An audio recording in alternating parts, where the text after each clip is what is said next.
Ce programme est financé par les amis et partenaires du ministère de Joyce Meyer. Si vous voulez avoir un flux régulier de joie dans votre vie et la paix qui n'est même pas logique, vous devez apprendre comment croire ce que vous ne pouvez pas voir, plus que vous croyez ce que vous pouvez voir.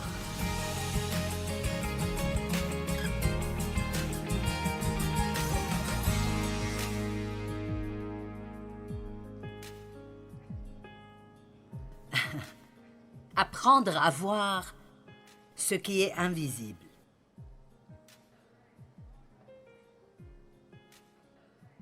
Paul parlait de cela tout le temps.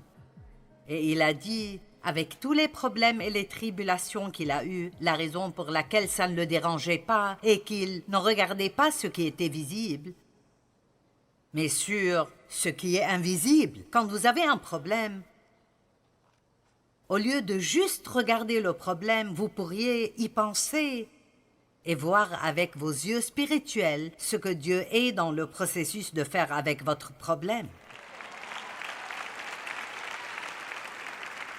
Nous sommes si habitués à ne croire que ce que nous voyons, et si nous ne voyons pas Dieu faire quoi que ce soit, alors nous assumons qu'il ne fait rien. Mais quand vous voyez ce que Dieu a fait, ce n'est que le résultat de ce qu'il faisait depuis le début.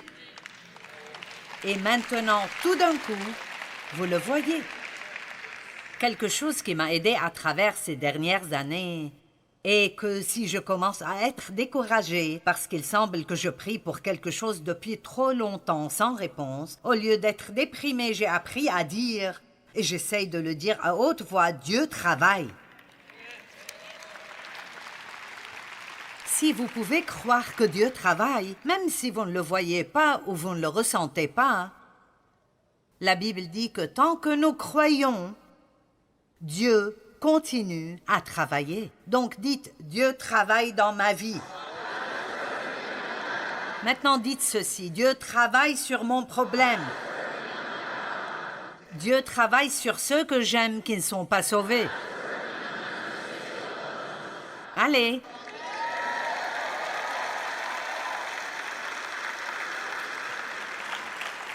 Si vous voulez avoir un flux régulier de joie dans votre vie et la paix qui n'est même pas logique, vous devez apprendre comment croire ce que vous ne pouvez pas voir, plus que vous croyez ce que vous pouvez voir. Nous avons ce privilège. 2 Rois chapitre 6, versets 15 à 17. Le serviteur de l'homme de Dieu se leva de bon matin et sortit. Et voici une troupe entourait la ville avec des chevaux et des chars. « Ah, mon Seigneur, comment ferons-nous » demanda le serviteur. Il répondit, « Ne crains point, ne crains point. » Car ceux qui sont avec nous sont en plus grand nombre que ceux qui sont avec eux. Élisée pria et dit, « Éternel, ouvre ses yeux pour qu'il puisse voir. » Et l'Éternel ouvrit les yeux du serviteur, et le serviteur vit la montagne pleine de chevaux et de chars, de feu tout autour d'Élisée. Maintenant, cette salle ce soir est pleine d'anges.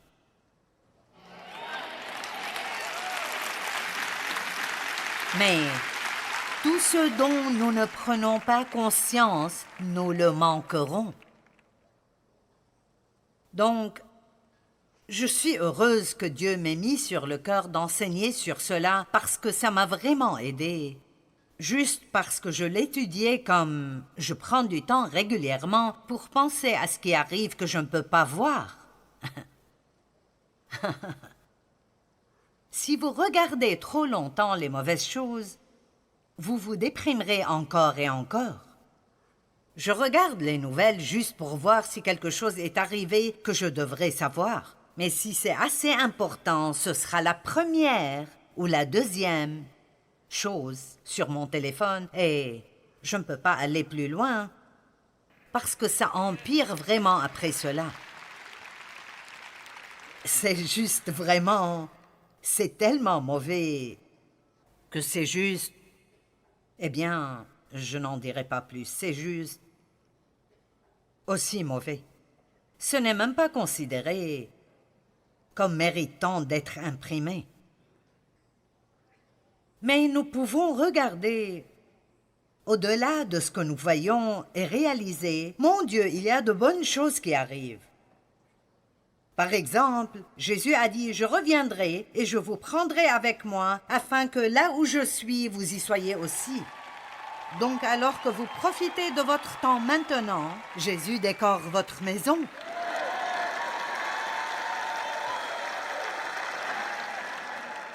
Et il connaît votre goût spécifiquement et parfaitement.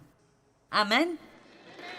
Dieu fait tellement de choses dans toutes nos vies. Si vous êtes un croyant et vous parlez à Dieu, il fait tellement de choses dans votre vie. Et si vous n'avez pas encore vu le résultat final, ça ne veut pas dire que Dieu ne fait pas des choses. Et je sens vraiment que Dieu voulait que je fasse un effort pour faire passer ce message aux gens, pour que vous arrêtiez de vivre d'après ce que vous voyez et vous ressentez. Vous allez vous enthousiasmer quand vous réalisez que les anges sont avec vous partout où vous allez. Et vous savez quoi? Les anges de Dieu ne sont pas de petits bébés avec des ailes sur le dos. C'est pitoyable parfois comment les gens dans le monde essayent d'affaiblir les choses de Dieu. Nous n'avons pas de petits bébés anges avec de petites ailes qui batifolent autour de nous. Ces anges de Dieu effrayeront probablement une personne normale, tout carrément. Jésus est ici ce soir.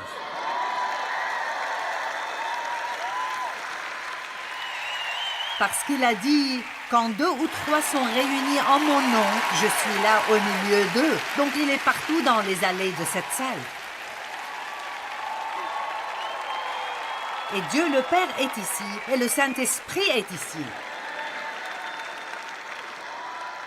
Vous pensez, oh, je voudrais tellement parler à Joyce. Vous pouvez parler à quelqu'un qui est de loin meilleur que moi. Vous pouvez parler au Saint-Esprit. Et il est ici pour servir chacun de vous individuellement. Il sait exactement ce qu'est votre situation. Et quoi que je prêche, il peut en tirer quelque chose qui vous touchera le cœur si vous restez dans la foi avec un cœur ouvert. N'attendez pas de voir ce que je vais faire. Travaillez votre foi et croyez que Dieu fera quelque chose de grand. Amen. Je me demande ce que Dieu prépare dans votre vie. Quand mes enfants étaient petits, j'ai prié pour eux tous pour qu'ils épousent des personnes nées de nouveau, pleines de l'esprit et pour qu'ils servent Dieu ensemble. Et c'est vrai aujourd'hui dans notre vie. Mais mes enfants ont tous de bons partenaires. J'ai 2 beaux-fils, 2 belles-filles. Tout le monde sert Dieu. Nos 11 petits-enfants sont tous nés de nouveau et celui qui vient bientôt le sera. C'est une promesse.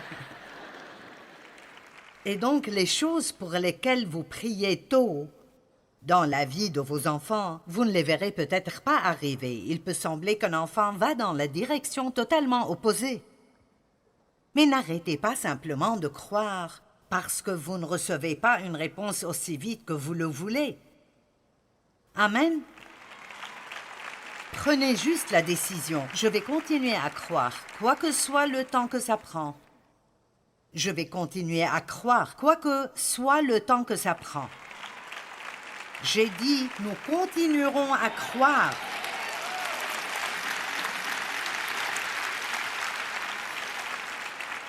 Croire ne nous coûte rien du tout. Et vous serez beaucoup plus contents si vous croyez. Amen. La première chose que Jésus a dit dans son ministère public était « Repentez-vous car le royaume des cieux est proche. » Quand il a envoyé ses disciples prêcher, il a dit « Allez et dites, le royaume des cieux est proche. » Eh bien, ils ont pensé comme nous pensons tous. Ils ont pensé sur le plan physique, pas sur le plan spirituel. Et donc, ils croyaient que Jésus allait établir un royaume terrestre, avoir un palais et un trône, et qu'ils seraient les 12 hommes importants avec lui qui donnerait tous les ordres. Et ce n'était pas ce dont il parlait du tout. C'est intéressant quand vous essayez de parler à quelqu'un spirituellement et vous voyez qu'il ne comprend simplement pas. Amen. Ils n'ont vraiment aucune idée de quoi vous parlez. Paul a dit qu'il priait pour l'Église. Dans Éphésiens 1, 17 à 20, il a dit « Je prie pour que le Dieu de notre Seigneur Jésus-Christ vous donne par son esprit sagesse et révélation pour que vous le connaissiez, qu'il illumine les yeux de votre cœur. » Vous avez des yeux sur le visage, ici, et c'est avec que vous voyez ces choses. Mais vous avez des yeux dans le cœur, avec lesquels vous pouvez voir le domaine invisible. Nous avons la pensée de la chair, la pensée charnelle dans laquelle tout le monde tombe, mais nous avons aussi la pensée de l'esprit, ce qui veut dire que nous regardons les choses d'une façon différente de la façon dont les personnes ordinaires. Comprenez-vous qu'en tant que chrétien, vous opérez juste d'après des règles et des directives différentes?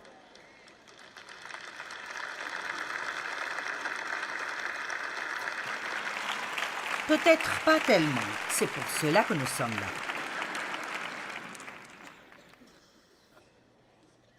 Le royaume du ciel est à portée de main.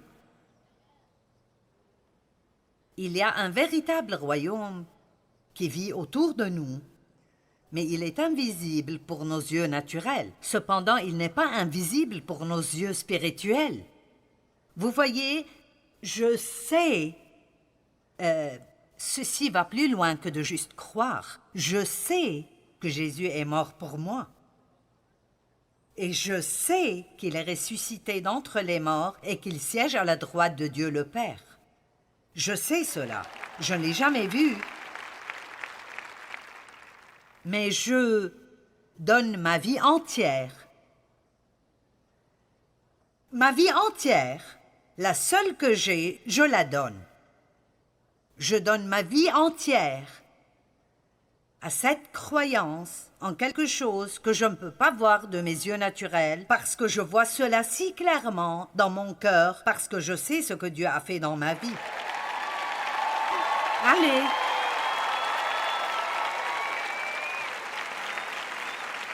Donc, quand vous êtes tout à fait déprimé, pensez à ce que Dieu a fait dans votre vie. Parce qu'il n'a pas encore fait tout ce que vous voulez qu'il fasse, mais il a fait certaines choses. Et plus vous pensez à ces choses, plus votre foi augmente, plus votre foi devient forte, et plus vous pouvez utiliser de la foi pour les autres choses que vous attendez de Dieu. Dans 2 Corinthiens 4, 16 à 18, Paul a dit « C'est pourquoi nous ne perdons pas courage. » Et lors même que notre homme extérieur se détruit, notre homme intérieur se renouvelle de jour en jour. Savez-vous qu'est cette formule? Comment grandir sans vieillir? Amen. Comment avoir 75 ans et toujours avoir le cœur jeune? Comment avoir 65 ans et commencer un ministère tout neuf? Je n'ai pas passé à la télé avant 52 ans. Vous n'êtes pas trop vieux pour commencer quelque chose. Et vous n'êtes pas trop jeune pour commencer quelque chose. Vous n'avez pas besoin d'opérer d'après les lois naturelles. Toutes choses sont possibles avec Dieu. Et ce n'est pas juste une écriture joyeuse, c'est un fait. Toutes choses sont possibles avec Dieu. Ce qui est impossible pour l'homme est possible pour Dieu.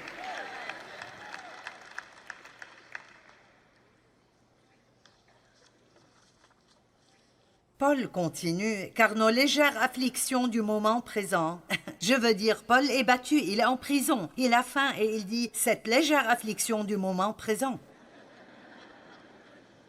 Et vous savez, voici un autre grand problème que nous avons. Nous ne pensons pas assez à l'éternité et à combien ça durera.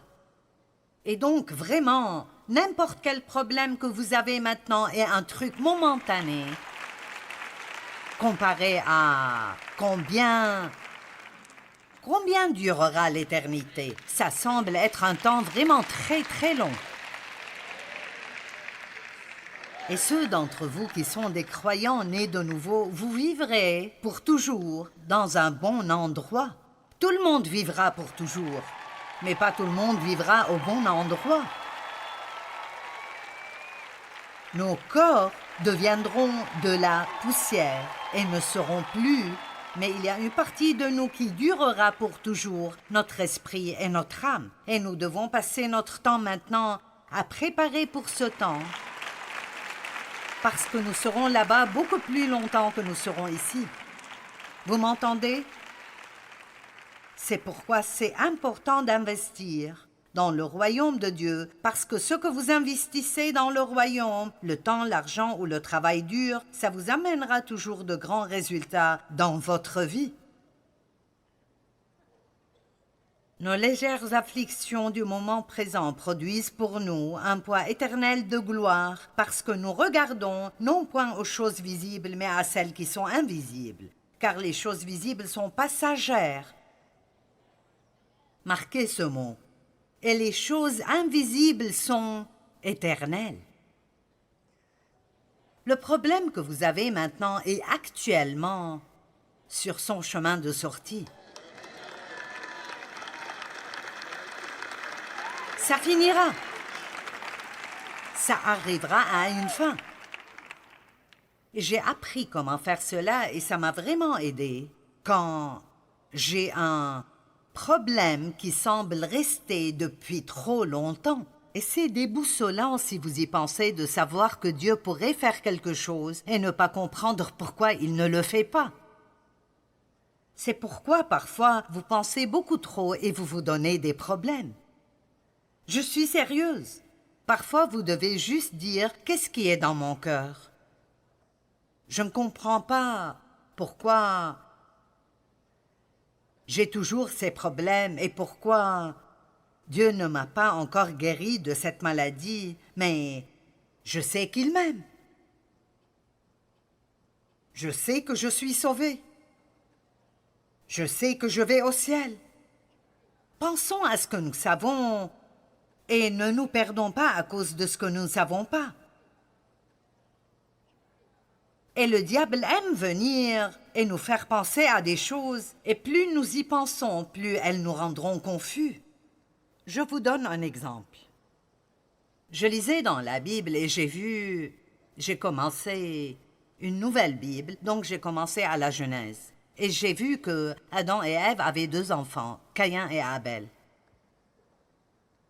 Caïn s'est rebellé et a tué Abel. Et il s'est enfui à une terre appelée Nod et il a épousé une femme. La première pensée que vous avez est d'où vient cette femme? Maintenant, il y a un monde plein de personnes qui arriveraient là et jetteraient le livre à la poubelle parce qu'elles ne peuvent pas le comprendre mentalement. D'où est venue cette femme? Donc, j'ai fait un peu de recherche juste pour voir certains commentaires. Et un gars avait une belle réponse. Il a dit « Il n'y a rien qui nous dit quel âge Caïn et Abel avaient quand Caïn a tué Abel. » Adam a vécu plus de 900 ans. Ils avaient peut-être 700 ans. Et ce gars a calculé que Pendant ce temps, Adam et Ève auraient pu avoir beaucoup d'enfants. Si Dieu ne les a pas mentionnés, ça ne veut rien dire. Et il a dit, il aurait pu y avoir 32 000 personnes sur terre en ce temps. Ne disons pas, je ne comprends pas cela. La Bible dit juste une chose à un endroit et une autre autre part. Arrêtez de penser aux choses que vous ne comprenez pas et accrochez-vous à ce que vous savez. Et les choses que vous ne comprenez pas, faites confiance à Dieu avec.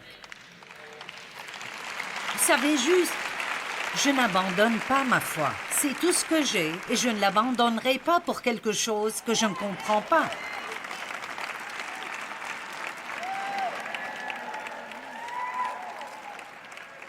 Vous pouvez être confus même en regardant des documentaires si vous ne savez pas vraiment qui vous êtes. Je dirais juste normalement, c'est dommage, il ne voit pas ce que je vois. Je ne suis pas le résultat d'un microbe qui est sorti de quelque part et a évolué à travers des millions d'années. Je suis désolée, mais mes proches ne sont pas des singes.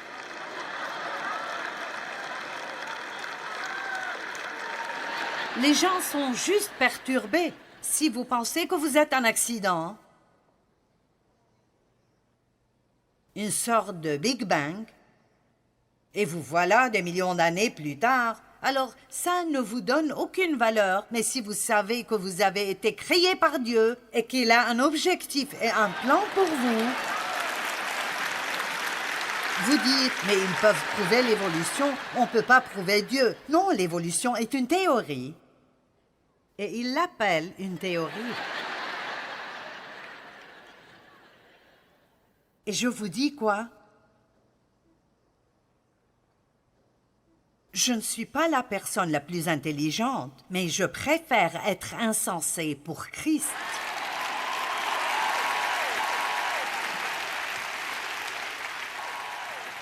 Je crois. Je me moque de si c'est logique ou non. Je crois, je crois, je crois, je crois. Si Dieu l'a dit, je le crois.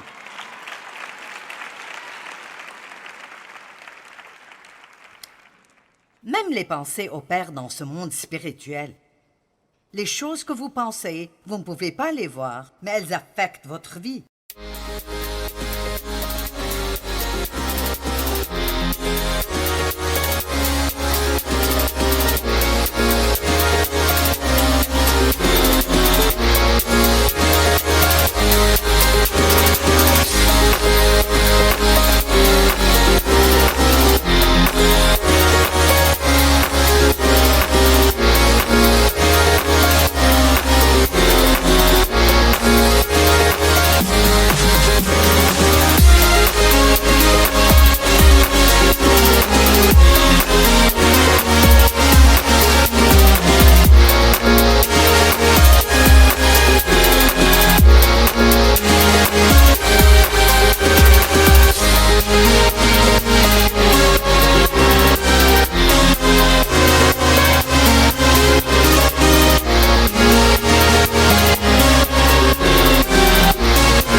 Les paroles sont spirituelles. Vous pouvez les entendre, mais vous ne pouvez pas les voir. Et les mots que nous disons affectent beaucoup nos vies et nos avenirs. Je pensais à cela l'autre jour. Je ne me fatiguerai jamais d'enseigner à propos de la puissance de nos mots parce que, qu'importe combien nous l'avons entendu, notre bouche est toujours notre plus grand problème. Amen.